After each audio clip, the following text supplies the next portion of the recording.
you can't look at it in a vacuum and just say we're American just looking slaves at one. didn't have the same suicide rate. They didn't have the same kind of abuse from within their family. All right, I'm glad to have our next guest on the program. You can follow on Twitter at Julie Rei. Now, Julie Rei Goldstein is actually a known actress, verified blue check mark on the Twitter, as long as they're still giving those out and allowing people to keep those right now, and has made it a point to obviously criticize, go after this program quite a bit on Twitter, and we've been sort of missing each other. But you're on the show now. Julie Rei Goldstein, thanks for being here. Oh, thanks for having me, Stephen. I actually really appreciate that you're willing to have a conversation. Really? You sound surprised. No, I'm not surprised. I think in this current political environment, I think people are too polarized in one way or another, and I like actually reaching out and looking at other points of view. So I'm kind of used to people being a little more combative. Sure. So okay, well, so sometimes you can come across come in a little hot on Twitter, so maybe that's why they might seem combative. But listen, I appreciate it, and let me ask you this, I guess, before we kind of continue with the conversation. What is it that you think would be fruitful? What are you hoping to glean kind of from us sitting down here?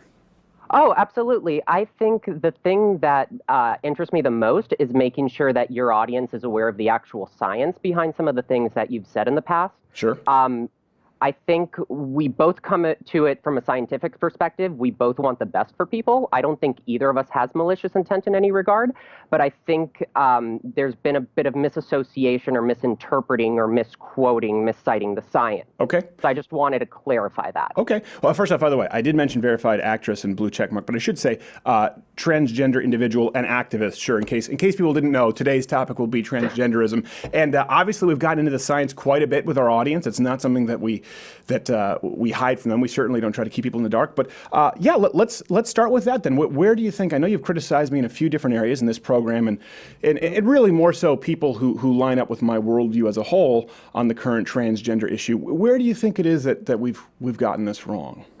Well, I think the first part that I've criticized you a lot is you did a segment on, what was it, like Timmy the Bear, where you said something about how trans people post-surgery can't experience sexual pleasure, can't orgasm, and you said it at one point with Ben Shapiro as well. And that's actually completely incorrect. I can tell you as someone who has had surgery and still experiences sexual pleasure and orgasms that that's not the typical response. There's actually studies that show that over 80% remain orgasmic post-surgery. Well, and okay, so that's one that you want. Well, first off, I do want to make sure that we're clear on a couple of things. Something that's talked about with Timmy the Bear isn't necessarily meant to be a reputable study, but we have discussed, for example, I think on the what struck me, I don't remember the Timmy the Bear, but I remember in the I'm Just a Bill parody, it was, many transgenders never experience sexual pleasure again. Now, if I've ever said definitively that no transgenders ever, after sexual reassignment therapy, can ever have orgasms, yeah, that would be incorrect. But no, I appreciate that. There are studies, though, quite a few, that show that, for example, 100% of men experience orgasm, cisgender men, to use sort of the nomenclature that's out there nowadays. Those who transition, transgenders, it's as low as 65%. So it still is a 35% decrease. And the point that I was making with that is, listen, if you knew there was a 35% chance at that point, if there was 35%, 35 out of 100 chance that you won't ever be able to experience an orgasm again, would that lend to the suicidality, to the morbidity, to the mortality rates that you see in the transgender community? I know for me, if I knew that I was never going to achieve sexual climax again, I'd put a 9mm in my mouth. So that was the point that we were making. No, and the same here too. I'm very vocal about how I'm a huge horror nerd, but the thing that I can't do in horror, and I think this is where this came out, is the sequence in The Handmaid's Tale that got me the most is the female genital mutilation scene, and I cannot watch that in horror, even though I love horror, love Eli Roth, grew up with horror, but it's this idea that trans people have gone through so much to reclaim their sexuality and their sexual pleasure that the idea of somebody taking that away, no, believe me, it would make me want to put a 9mm in my mouth too if I knew that. So. Yes. But I question where you're bringing up that 65%. I'd actually like to see the citations on that because I'd actually like to look at that, and kind of what I tell people is, here's some studies, look at the science, actually read it, make up the decision for yourself. Well, the science. You can't really make up the decision, but, go from there. But well, it's not typical. People can cherry pick studies, and that's why meta-analyses are very important. And of course, the parameters of scientific studies, that's why double-blind, placebo-controlled clinical trials are considered the gold standard, as opposed to just a general study that says, hey, our supplemental formula works, go take it, and who's funding the studies. But yeah, no, science is science, but of course there's a way to manipulate how it's presented through an agenda. Yeah, here's what we will do, because obviously it wouldn't be fair for me to bring up studies and do them as an overlay as you're doing this, and you don't have the ability, but we will when we upload this video. Everything that I'm referencing will be available. Put them in links. They're available on PubMed. So yeah, it's about 65% I'll go ahead and do that transgenders. too. Okay. I'd actually like to see that, because the one that I looked at here, actually, it pretty much, it does say a large number of transsexuals, 80% reported improvement of their sexuality. Now, here's the thing. Majority of participants reported a change in orgasmic feeling, so it differs. And because of brain differences, actually, the orgasm, this is just my feeling and kind of on my experience, the orgasm that you have after surgery feels more right and is more, let's say, it's more pleasurable and more, it affects you differently. Yeah. Like, I remember having an orgasm like pre-surgery, and that. As you can imagine, I'm slightly uncomfortable with this territory now. But we can continue. Obviously, listen, this is edit. Well, no, this is anecdotal. You're talking about how you feel during orgasms, which I appreciate, and I hope it's fantastic. I wish you nothing but the best. But I don't necessarily know that helps the people watching right now. So yeah, we'll get this information up there for people who want to watch it. And I know there are several other areas where you've criticized me and the program. Is there anywhere else where you think we get the science glaringly wrong? Absolutely. You've also said that suicidality is the same pre and post surgery. That's actually been found to be false in multiple different studies that actually use the same methodology pre and post. I'm quoting, there's one study here from Belgium that actually. Belgium, yeah. I think you quote one study from Belgium and one study from Canada quite a bit, if I'm not mistaken. But yeah, let's go ahead. Yeah. There's one from Belgium from 2006 that actually shows that it drops from 29.3% to 5.1%. The study from Canada actually shows 27.1 to 1%. But the study that actually you bring up a lot is Dr. Dehegeny's study, the one from Sweden, which actually doesn't quite say what you think it does. And this, let me actually use Dr. Dehegeny's words herself. She actually says that the study as a whole that she did covers a period between 1973 and 2003. What she found is that when she divided the cohorts into two groups, 1973 to 1980. Oh, hold on, your mic just muted on us. 1 second. I don't want people to think that we're doing evil internet overlord censorship of you. We can't hear you. We lost sound. Oh, now you're back. You're back. Sorry, go ahead. Okay. Take it from the top. No. and let everyone know, nothing up my sleeves. It was just an internet issue. Okay, go ahead. No, yeah.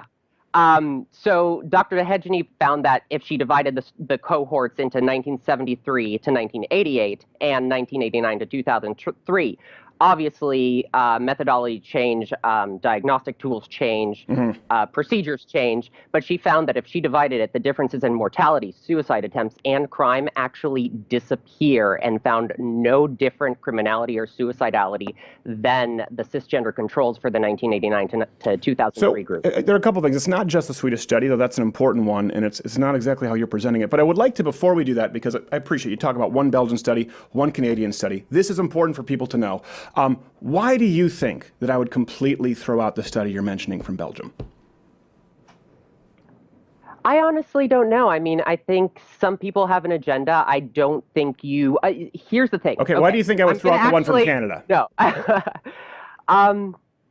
I honestly don't know. Go ahead, tell me. Yeah. Well, the study from Belgium, and this is one thing that I think is very important, because the transgender community likes to say you're denying the science quite a bit, and what they do is take exceptions to the rule rather than the rule. So there's one Belgian study, which was done a while ago. We've done far more studies with greater sample sizes and better, more objective parameters since then.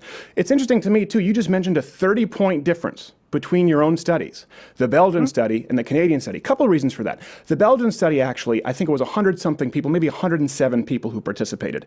43% of the participants dropped out, meaning we have no idea what happened to them by the end.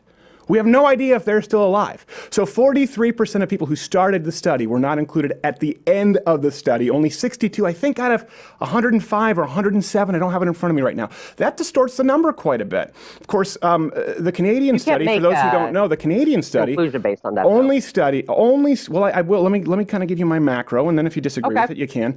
So that's one study, and that's where you saw it go down from 29% to, I think, 5% is what you quoted. And then you cite a Canadian study where it goes down to 1%. Well, that's statistically significant because the variability there, if it were in one study, it would have to be thrown out and you'd have to redraw this study up because 30% and 1% is pretty big. The Canadian study studies 1 year. It asks people within the last year of their surgery if they've attempted suicide. So a study where 43% of the people have dropped out, and then a study that only asks people about 1 year is not the same as the Swedish study that you mentioned, or another Canadian study that's more recent, that actually takes a larger sample size, 300-something people, over the course of several decades, and studies objective parameters like mortality, like morbidity, like suicidality, but mainly mortality. Are they alive? Are they dead? That's objective, unlike the Belgian study, which is a questionnaire, and 43% dropped out. When you look at those studies that objectively frame in the parameters and aren't, by the way, conducted by a pro-trans activist group, as a Canadian study, which you and I both know, come on, it'd be like a supplement company funding a supplement research paper. It's 19 to 18 times more likely for post-operative transgenders to commit suicide across the board. In all the other studies across the board, it's between 16 and 19 times more likely than general populace to kill themselves. Well, let me also make a differentiation between those Canadian and the Belgium studies. The Belgium study actually only studied people who had surgery. The Canadian study studied people who had stated that they were done transitioning. And for some people, that's not surgery. So that's also another factor. Again, we're looking at different methodologies, which we can't say are equivalent in any sort of way. But we also have a 2010 meta-analysis. But we can say one is more valid. Studies. Right? We do have to agree which one's more valid. One that's funded by the Trans Pulse Project that only asks people in a questionnaire within the last year, or one that studies over 300 people and whether they died or not. One's right. I don't think we can see that in a vacuum, and we can't really make distinctions. Let me give you an example. We can't make distinctions based on mortality unless we're comparing the same things pre and post. Mm-hmm. Oh, sorry, your sound keeps going out. Again, it's the evil overlords at YouTube. They think this is, there you go. Okay, sorry, continue. No, yeah. Anyway, so here's kind of a comparative thing. If we did a study of people with cancer and gave them chemotherapy and measured the mortality of people with cancer after getting chemotherapy and measured that against a a control of people who didn't have cancer, you would find that the mortality rate would be higher in the people who received chemotherapy and had cancer. But you can't use that then to make a distinction that chemotherapy doesn't improve the chances of less mortality in people with cancer. Sure you can. Yeah, not if you're comparing it to people who don't have cancer. Well, first off, let me just establish kind of the premises here which we're discussing. I think we both agree the suicide rate is high among the transgender community, the attempted suicide rate. And if I'm not mistaken, a big criticism that you've had toward me is that post-operative transgenders are actually far less likely. So what we're talking about here, what we are debating, is the idea that post-operative transgenders have improved suicidality rates. So that's why I was discussing these studies. I don't think there needs to be any correction because, again, let's say you took that study, use your own example, cancer. If you compared these patients who didn't undergo chemo against the general population, said these people are 19 times more likely to die if they do not receive chemotherapy. And then you gave them chemotherapy and afterwards you said these people are 19 times more likely to die than the general population, even if they've had chemotherapy, it would be a valid comparison. So I'm addressing your point that you've criticized this show, that you say it improves the suicide rates. It doesn't. It doesn't. And the overwhelming number of studies that are performed objectively using objective parameters show that it doesn't, unless you cherry pick studies funded by transgender activists. And I just don't think that that's a fair way to compare science, and certainly to come on someone's program or tell someone else that you're going to inform them as to the science. Again, all of these are in PubMed. People, please go research both your studies and my studies. Yeah, what we're talking about. Well, I mean, I can also quote you a 2010 meta-analysis of 28 different studies that showed that 78% of trans people showed an improvement of psychiatric symptoms. Another study of 50 trans women who received genital surgery that found that their physical and mental health was not significantly different from samples of cis women.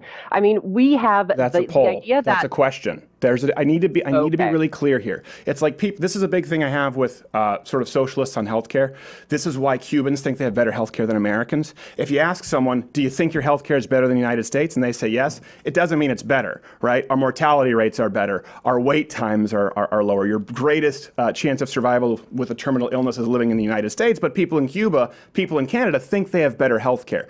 You are citing studies that revolve around polls and questionnaires. And again, the dropout rate is also very high. That is not as reliable or objective as mortality rates, as medically observable data. And so I think it's important, if you are going to take on the responsibility of informing people as to the science, to differentiate between polls and questionnaires, how people feel, and what happens as far as whether they have a pulse or not. Well, on that sense, I would ask you to find a study that objectively actually states that suicidality actually remains the same pre and post, comparing pre to post, or goes up post.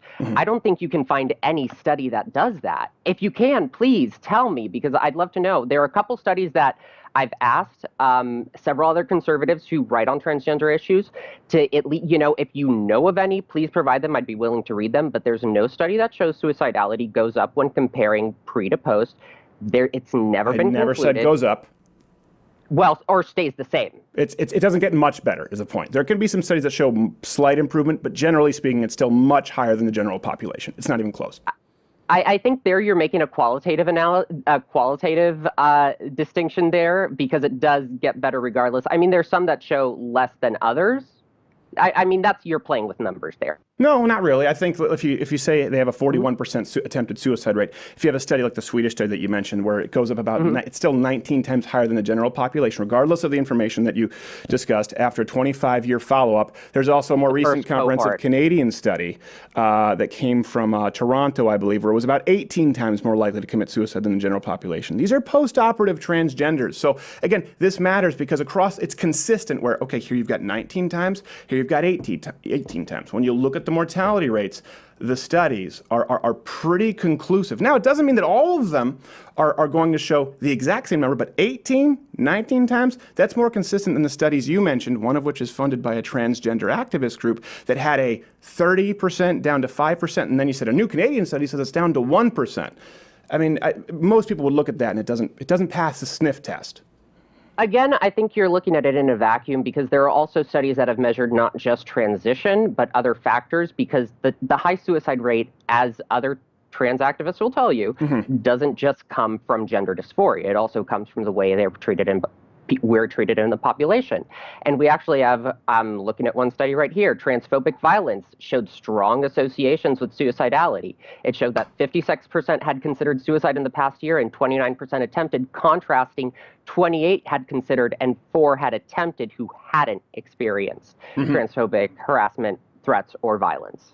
So, I mean, you're looking at it in a vacuum, and we can't really look at things in a vacuum. We can just look at all this data and kind of make conclusions. We're kind of closing the gap with all the data we're seeing, but the closing of the gap is going in the direction that it helps, not that it doesn't. So, I mean, if you want that to be your position, that there's not enough data, I mean, that's completely fine. And no. My position, and I want to make it really clear. First off, I want to reiterate, I think that you want to improve the quality of life for transgenders, and I think you want society to be as functional and tolerant as possible. I believe that's your objective, and that's certainly my objective.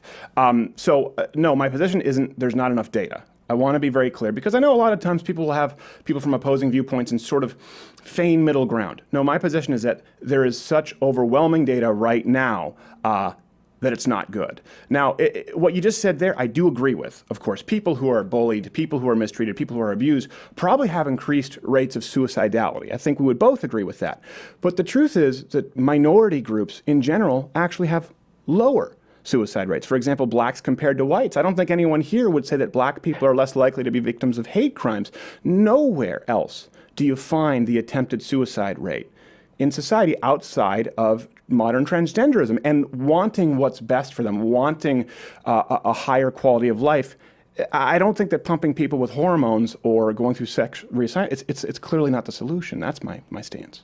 Here's where I want to correct you on looking at other minorities and why that doesn't make sense. The LGBT community is the only minority where a lot of that transphobic abuse is actually coming from inside their very own family. It's not just society. I mean, blacks aren't giving other black people within their family racism. Or if it is, it's extremely rare. But the amount of abuse and violence that you even see against LGBT people within their own family is much, much higher. And so you have to see that in context as well. Okay, a couple of things there. I disagree. I think you see all kinds of abuse, for example, in Black American families, let alone fatherlessness. And then it would be true across the board with, you just kind of lump it all in. And we've had a lot of gay activists on this program who don't like the LGBTQ AAIP now. And I'm sure you don't like some of the parts that are being added to the acronym as the T. They don't like the T just sort of piggybacking on the LGB. They don't have the same suicide rates. Gays and lesbians. It's not even close. It's exclusive to the transgender community. And if you look at paranoid schizophrenics, that's where you would have a similar suicide rate. You don't see it in any other minority group, including, by the way, minority groups throughout history who were woefully abused. So I don't think that holds water. I want to decrease the suicide rate, but I don't think it's because they're being ostracized by society. Well, I mean, also when you're looking at the time frame of 1973 to 1988 versus 1989 to 2011, you also have to admit that things have gotten a lot better civil rights-wise for the LGBT community. So again, you can't look at it in a vacuum and just say we're American just looking slaves at didn't have the same suicide rate. They didn't have the same kind of abuse from within their family. Very rarely from within their family. Their own family, they didn't. They often didn't know who their family was. They'd get the bullwhip every now and then from Whitey in a cotton field of Missouri, and be fortunate that it wasn't worse than that. Thing. Let's just. I know. Just to be clear, Julie Rei Goldstein is not pro-slavery. I'm not endorsing either. I'm just saying that it's not a fair comparison. That's all I'm saying. Okay. I think it's a very unfair comparison to American slaves. Yeah, I think they had it much worse than transgenders in 2018. Well, I actually would agree. Okay. I definitely agree on that. I think things are getting better. I mean, we have more health care. So we do have it better than slaves back then. Why did we get into this? Well, I was just saying because you were talking about suicide rates, and again, I'm using an extreme example to make a point, and the point is still made. Nowhere else do you see this kind of a suicide rate, and I think that matters when you say things like, and I know actually this would be a perfect transition to the next topic where I think you've criticized my position. When you say let's give kids puberty blockers or hormone replacement therapy, when you say the solution is gender reassignment surgery, and you're looking at a suicide rate that doesn't really get better, even in the face of these wildly invasive procedures and interventions. At some point, we have to say, okay, maybe this isn't the solution. And because I want a higher quality of life for transgender people across the board, that's why I line up the way I do. That's why I think that gender dysphoria should be treated a different way outside of hormones, injections, or plastic surgery. So that brings up one point, just before we move on to the next thing, which if you have, again, I've asked several other conservatives, including Ryan Anderson, who just wrote a book on transgender issues, and he can't answer this either. If you want trans people or people with gender dysphoria to be treated with a different medical treatment, sure, you have to provide evidence that that medical treatment actually consistently and effectively alleviates gender dysphoria, and you don't have that. There is no study that shows alternative treatments have been shown to consistently and effectively treat gender dysphoria and alleviate it, and we've had reparative therapy and, but neither do you, though. Therapy. That's a big point. Neither do you. What you're presenting here doesn't help. And there certainly are some issues, actually, that I would present when we're talking about children. There are issues that completely alleviate it, actually. As far as adult transgenders, I don't know that I necessarily have the solution, but neither do you. So I think at that point, err on the side of caution and not pumping, a guy full of estrogen, which we know has these negative ramifications, incredibly negative side effects. And with children, there are ways to completely alleviate it with children and teens. So I would like to transition to that. Okay. We can go back to that if you'd like. Go right ahead. It's your show. No, but I appreciate it. What's your position on transitioning children? If for people who don't know, I'm against it. I think it's child abuse. Sure. I think we have to really stick by the DSM-5 and WPATH SOC standards. I don't think it's as simple as every kid who says that they're transgender immediately, puberty blockers, hormones. I think everybody kids have to be assessed based on the highest quality standards. Okay. And the problem is that I know you're about to bring up desistance studies, but they were all done, and there's actually reviews that have been done specifically on the literature, and Dr. Steensma, who is the most quoted study on desistance, has come out and said those figures that he cites are misleading because now, can you provide the figures? Because actually, I don't have those studies in front of me. Which one, Dr. Steensma? I think that was the one that you said I was going to use. I don't have any. I don't believe I have any plans to. Oh, I don't have that one specifically. Okay. I have quotes from Dr. Steensma, but usually people cite it as 80% desistance. Okay. But Steensma has, number one, he's actually said that providing these desistance numbers only leads to the wrong. Can I ask you a question before we go? What's your position on? So you said higher standards. Okay. So how should we standardize for children to be given hormone replacement therapy or puberty blockers?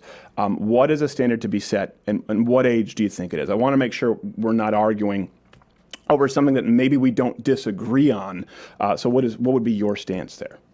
Oh, absolutely. Well, first of all, no puberty blockers before Tanner stage 2. That's based on the WPATH SOC and the DSM-5. Mm-hmm. Tanner stage 2, puberty has actually already started. Mm-hmm. No psychiatrist or endocrinologist, even trans positive or affirming ones, will provide or should provide puberty blockers before Tanner stage 2. Okay. That usually happens between ages 9 to 11. So it's not like we're putting 3 or 4-year-olds. I completely disagree that that would happen. Usually you wait a couple years, make sure that that is right, the puberty blockers are right. Yeah, HRT typically comes around 13, 14 if they started puberty blockers early. If they started puberty blockers later, give them time to figure it out. The point about affirming therapy. So I want to make clear, between 9 and 11 is the age you're talking about to start puberty blockers. Correct, but I'm not just saying anybody who goes in and says they're sure. No, I understand. I just want to make sure because I disagree regardless. So I want to make sure my position is clear. But continue. I just wanted to make sure we understood that premise there because it is a sliding scale, right? Some people do go a lot younger, and some people go older. Some people go as far as 16, and sometimes it seems arbitrary to me. I just wanted to make sure I had your position clear. No, I mean, I don't think it's necessarily arbitrary. I think it's individualized to people. I mean, people don't go through puberty at the same time, and they shouldn't be given puberty blockers at the same time either. I mean, I didn't start shaving until I was 20. My wife jokes that she put hair in my chest. I didn't grow chest hair until my 20s. So, yeah, I was a late bloomer and an angry late bloomer. Hence what you see before you. But, yeah, sorry, continue. Oh, so the point is, I do support affirming therapy, but the thing about affirming therapy is that a lot of people have, at least on your side, I'll say conservative side. I don't want to assume your side. I am conservative. That's fine. I appreciate it, though. Okay. That affirming therapy is taking kids down a path of transition, and that's not the point of affirming therapy. Actually, the entire point of the affirming approach is to give kids and youth the space to explore their identity and expression. And sometimes that leads to transition, sometimes it doesn't. I mean, we have cases of kids who went on puberty blockers, found that it wasn't the right thing, came off, went through puberty as normal, perfectly fine, realized it wasn't for them. So that's not what you're doing with affirming therapy, and that's what I don't think anybody should be pushed one way or another. I don't think kids should be told you're transgender versus I don't think kids should be told you're not transgender. I think we should listen, monitor, yes, let them lead, but do so based on rigorous scientific standards. I think it's a horrible idea. I think letting children lead is a bad idea all around. I don't think we don't let children lead in deciding what they have for lunch. If it were me and I were in charge of any of my own decision-making abilities, my breakfast would be nothing but toaster strudels and boogers I'd wiped on the couch the night previously. So the study that I was talking about beforehand, I think, or that I was thinking about. You mentioned someone else, Cheetma or something. No, I think of the Drescher. I think Drescher and Paula. It's somewhere around 2013, 2014. 75 to 90% of children with gender dysphoria just completely grow out of it. completely grow out of it. So 75 to 90%. So I'm actually using something that's a little lower. I think you mentioned something around 85%.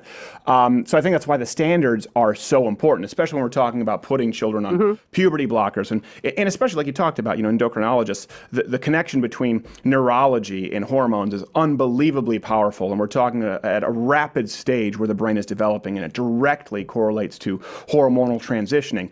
So 75% to 90% of children with gender dysphoria, or 9 to 11-year-olds, will grow out of it completely, and of course avoid that super high suicide rate, avoid all of the systemic oppression, discrimination that you've talked about. Even though I would totally disagree with people who mistreat transgenders, but the point is, it's about 75 to 90%. That number goes down to 0 if you actually put them on puberty blockers. Well, okay, so there are several different things you're bringing in here, so let me just go one by one really quick. The first thing is that all those studies were looking at DSM-4 diagnostics, which is actually gender identity disorder, which conflated gender nonconforming behavior with gender dysphoria. The DSM-5 actually separates them diagnostically as two completely different things. A kid who is gender nonconforming or has gender nonconforming behavior under the DSM-5 would not qualify for medical transition in any sort of form, unless they're above age of medical consent, but then we get into questions of informed consent. Which we also get into questions of politicization topic. Of science that we've talked about, because in China, it's still considered a mental disorder to be gay. And there's a lot of politics at play right now with the DSM-5. And also I noticed that the transgender community brings out things they like about the DSM-5 and some things that they don't like about the DSM-5. But the data that we have objectively available to us shows that the vast majority of children who suffer from gender dysphoria, or who identify as someone of the opposite gender, grow out of it.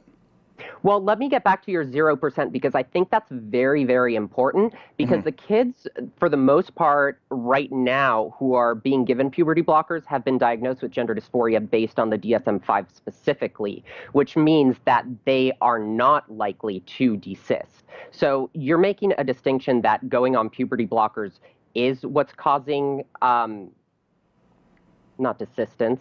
God, why do consistence, not desistance. I understand what you're talking about. Continue. Basically, saying do-over. I was wrong. That's what we're talking about. It's okay with the nomenclature. No, I'm not. I am talking about people who identify as a member of the opposite gender versus people who get put on puberty blockers. So let's say I have a 75 to 90% number. Again, the study will go up at PubMed. Let's say the number is 50%. The point is, you talked about standards, right? Saying not anyone who just claims to be transgender should be allowed to undergo this treatment. But the fact is, these are the same people, let's say 50%, but it's 75 to 90, who go back and say, well, you know what, I was wrong about that, completely grow out of it. These are the same people where it's a 0% rate if they undergo puberty blockers, which again would suggest it's too early in the developmental stages for these kids to make a decision. And at 9 to 11, which is what you cited, I would absolutely say that someone that age is in no position to lead, and they should be given no authority whatsoever regarding permanent sexual decisions or even temporary puberty blockers as it's being sold now. Well, again, you're going by DSM-4 standards, which the vast majority, even the person who put the DSM-4 standards in place, Dr. Zucker in Canada, pretty much stated that the reason he changed the DSM-3 standards, which actually fell more towards gender dysphoria, into the DSM-4 standards, which conflated gender nonconforming behavior with gender dysphoria, is so he could pathologize gender nonconforming kids, and I completely disagree. And trans activists completely disagree with gender nonconforming kids who don't have gender dysphoria getting treatment. But the problem is those 75%. How do you measure it then? Because you're getting off on this. We're getting really nitpicky. I want to make it clear. I don't think you're going to convince anyone here when you use the number 9 to 11. I don't agree in any capacity, period, that they should be allowed to undergo any kind of hormonal transitions or puberty blockers. But you're saying, okay, how do we differentiate then? What are the standards? Kid comes in and says, I'm transgender. How do you say they're not? I'm not a psychiatrist. I'm not a psychologist, but we have very clear DSM-5 standards that require a minimum of 6 months of observation before even being able to get to that diagnostic standard. So we can put up the DSM-5 standards, and I'd be glad to send that over that your audience can see that too, so that they can make the decision for themselves and they can see the standards. I think they can see the standards, and that's another thing that's I think very, very important, because you can go to 5 different psychiatrists and get 5 different diagnoses, no matter what it is, whether it's it's bipolar disorder, whether it's ADHD, whether it's depression. I mean, antidepressants have less than a 50% success rate, a lot of them. So it's not necessarily a science that's been completely honed in. So even if I go along with you on that trail, it's certainly not a roll of the dice I'd be willing to make with 9 to 11-year-olds, putting them on puberty blockers. But if there is anything else, I guess, on that topic that you'd like to explore, because I don't want to go back and forth on just DSM-4, DSM-5, because like I said, I want to be clear. I'm not okay with any of it. Any 9 to 11-year-old, anyone under the age of 18, if they cannot actually rent a car because their brain isn't fully developed, if their insurance is through the roof because their brain isn't fully developed, I don't support altering their hormones. Well, I mean, again, I'm not going to go back to it, but something to consider is that if you don't want us to treat gender dysphoric youth with the standards that there are medical studies that show that it works, how do you want to treat them? And are you just going to not treat them and let them suffer from depression and suicidality? I mean, that's kind of the where you're going at if you're not going to treat them. But okay, so as far as puberty blockers, yes, I would not treat them. I would absolutely treat them with therapy.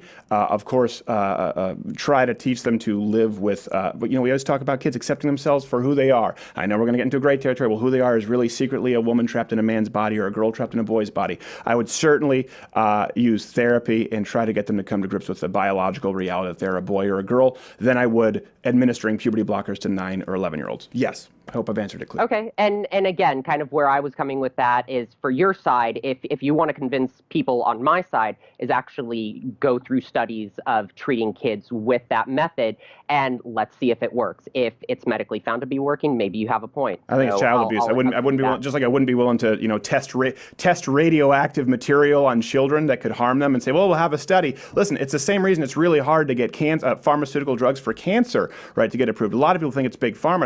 There's a certain component of that, but people who are on death row effectively with cancer, people on their deathbed, death row, I'm using this symbolically, people are like, he doesn't know the difference between death row. Yeah, you know what, I'm not talking about people on the Green Mile, but people on their deathbed with cancer aren't necessarily willing to risk taking a placebo pill.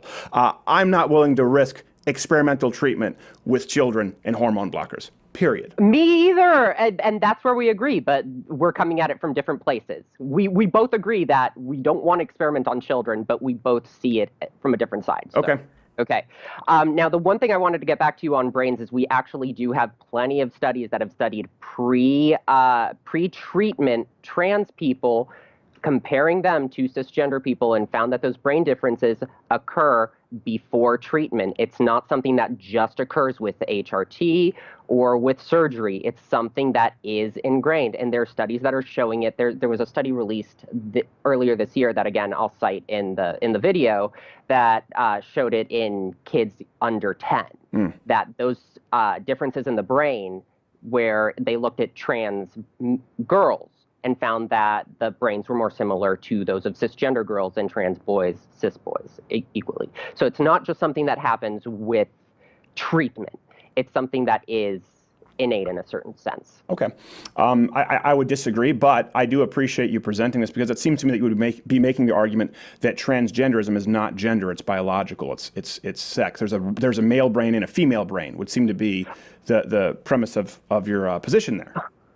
So here's the point that I want to make, because I find that a lot of people conflate it, and this is one of the problems I have with the term gender identity, is that when we talk about gender identity, people look at the word gender and say, well, gender is cultural. Why are you saying it has to do anything with biology? The problem is that the term gender identity actually encompasses aspects of biological sex and gender. It's not just gender. So it's a little misleading. Okay. So I just wanted to point that out, because I know that comes out a lot. That came out on Twitter this morning. I think I was having a discussion with somebody that said gender identity is culture. It's like, no, gender identity is a lot more Discussion complex. is being very generous when applying it to Twitter. There was a typing shouting match, but yeah, it's not much productive discussion takes place on Twitter. Okay, well, I appreciate that, because that's certainly not what's taught in college. They've really tried to separate sex and gender. I mean, obviously, you've seen when we did the Change My Mind, people say, well, sex is entirely biological, gender is cultural. And it seems to me that you're saying that's not entirely accurate, and it's not really a fair way to present the argument as is currently being presented. Well, I don't think you can see it as black and white either. Here's the problem. Gender identity as a term doesn't just encompass. So there is gender and there is sex, but the term gender identity doesn't just mean gender. And the problem is by having the term gender identity, you're conflating it with gender, and no, it's actually a combination of gender and sex. So that's why I say it's misleading. Okay, so then I guess before we get into the nitty-gritty of studies, how would you say that, let's say, a male to female transgender has a female brain, or a female to male transgender has a male brain pre-sex hormone replacement therapy? I mean, you can look at the studies. It's pretty much neurons, gray matter, all these different structures. Right. So here's the thing. I think, and I agree with you. I agree with you. I'm saying there are definitively male brains and female brains. They're definitively different, right? I think we both agree. I just want to make sure we agree. Yeah. Okay. Yeah. And that's kind of one of the problems that I have with some of what they call themselves radical feminists or something, where they say it's like, oh, there's no difference between brains. It's like bull crap. There's differences between male and female brains, and but to me, that's why trans people exist, is because there are differences. I always use the Joker meme. It's like, tell people that genitals are sexually dimorphic and nobody bats an eye, but tell people that brains are sexually dimorphic as well and everybody loses their goddamn mind. Yeah, I appreciate your consistency there, because obviously the whole argument collapses, because you can't say that someone identifies as a male or a female if gender is entirely socially constructed, but then also imply that they have the wrong brain trapped in the wrong body, because hold on a second, is it biological or is it gender socially constructed? So I do appreciate your consistency there, and I think that, so if I wanted to clarify that, because I think it's different from a lot of pro sort of transgender activist cohorts who just really muddy the waters, and I think it's confusing to a lot of people when they try to make their argument, and I think yours is certainly more consistent. And your position based on that is that there are the studies outweigh the sort of I guess you would say that you think there are more studies than not that show that the changes in brain, in one's brain, occur before hormone replacement therapy. Yeah, we have enough, because I think when you were on with, I talk a lot with Zach Ford, and when you were on with Zach, you mentioned a study that was only looking at post to make a sort of a conclusion, and you can't really do that. You have to look pre versus post, because even that study was coming to the conclusion that, well, this difference might have been pre, but we weren't looking at people pre. Right. And so we have to actually take studies again. I think you're talking about the Luter study, right? Mm-hmm. Okay. Yeah. So, I mean, we have to use the same methodology and look pre to post to actually come to a definitive conclusion. We can't just take arbitrary segment. Well, and I do think it's important to note that these conversations don't exist in a vacuum. So sometimes people say, well, you took that study and it contradicts your position. Well, no, hold on a second. We were referencing that study at the time because of the topic being discussed with Zach Ford. Those aren't the only studies that we've referenced on this show. Again, we're very transparent about our sources.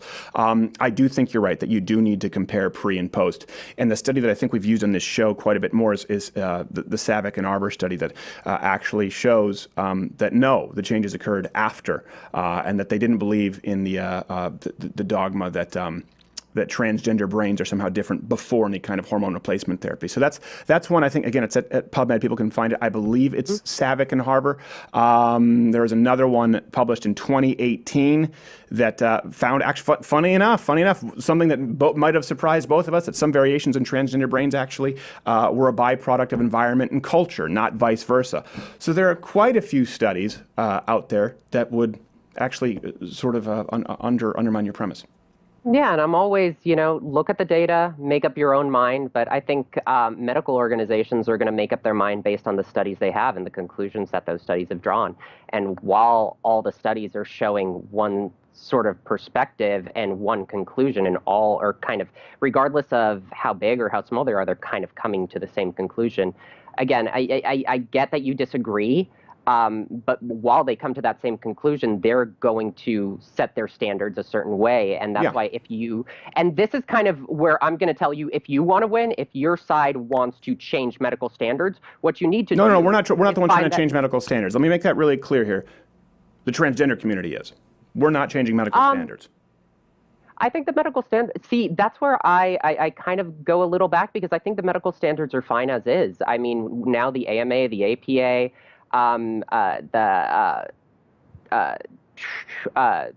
gosh, what am I thinking of? Pretty much every major medical organization on the planet has pretty much said that all the studies show that transition actually does help. alleviate gender dysphoria. Oof. I think you were doing better until you got there. You said pretty much all the major medical organizations in the world say that all the studies. Completely incorrect. I'm sorry, but if hedge your bets there a little bit, say there are a lot of medical groups that take some studies and they have concluded that, but all major medical organizations say that all the studies, no. I mean, in this one alone, I've listed you 5 or 6 or 7 or 8, all of which have much larger sample sizes, much lower dropout rates, and rely on objective data as opposed to questionnaires. So to say all medical organizations, aside from Johns Hopkins, that's a hate group, out there agree on all the studies, it's just not accurate. That's not accurate to say. Well, I'd actually like to see one major medical organization that says that transitioning doesn't help. And if you're going to say the, what's the pediatricians, the College of AC Peds, they are not going by the science. I mean,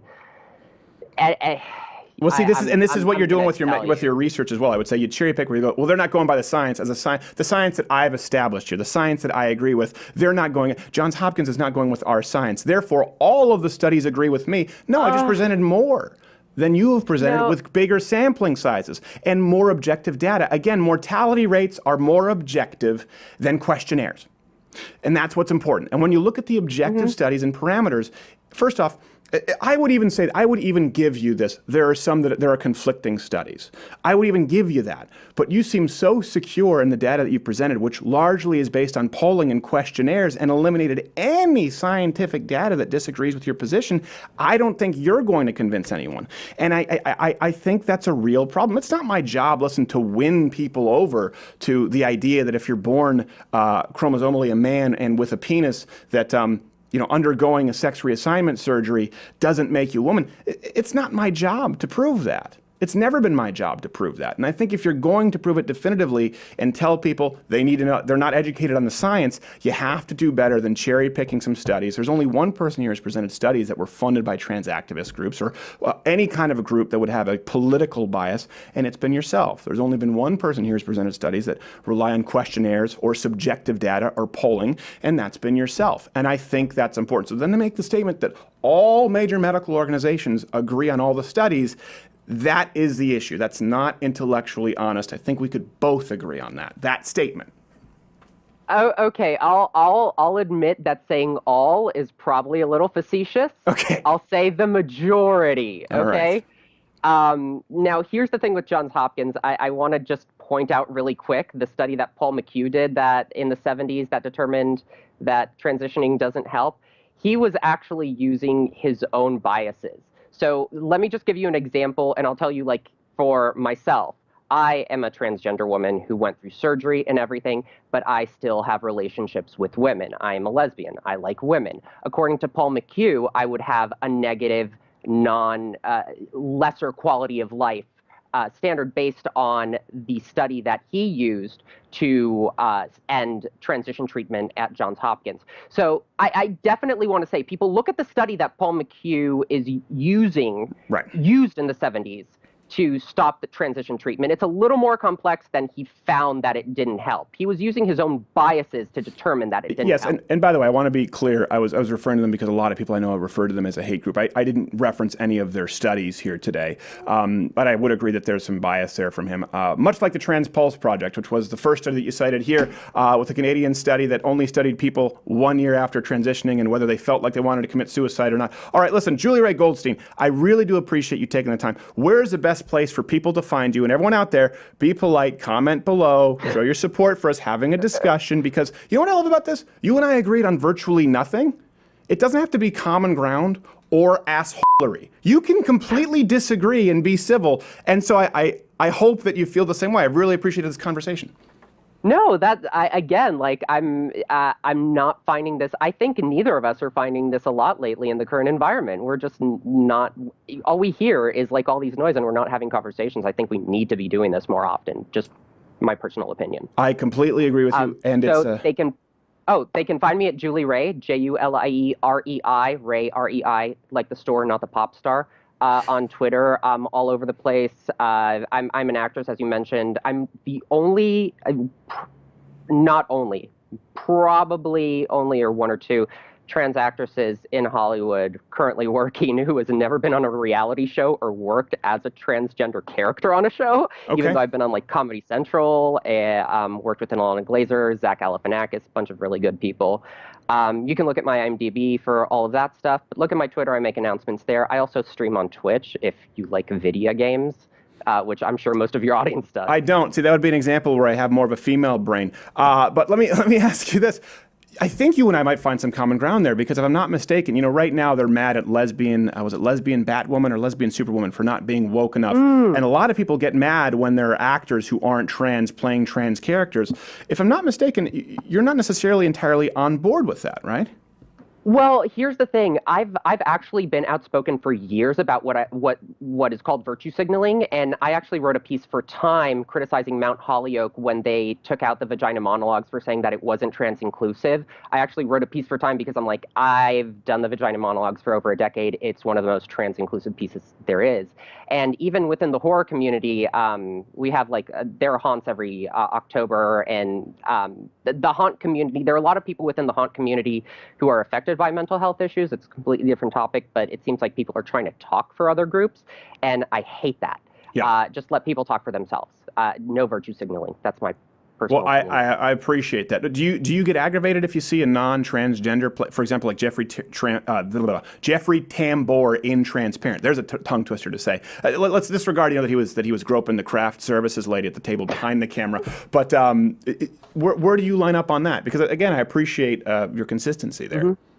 So where I come about it is that I don't think that trans characters should be played by cis actors. I think trans characters should be played by trans actors, and cis actors should only play cis characters. But the problem that I come with, and from what I see here, is that the vast majority of the roles and characters that we see in media don't have a specific gender identity. They could very well be trans, or they could very well be cis.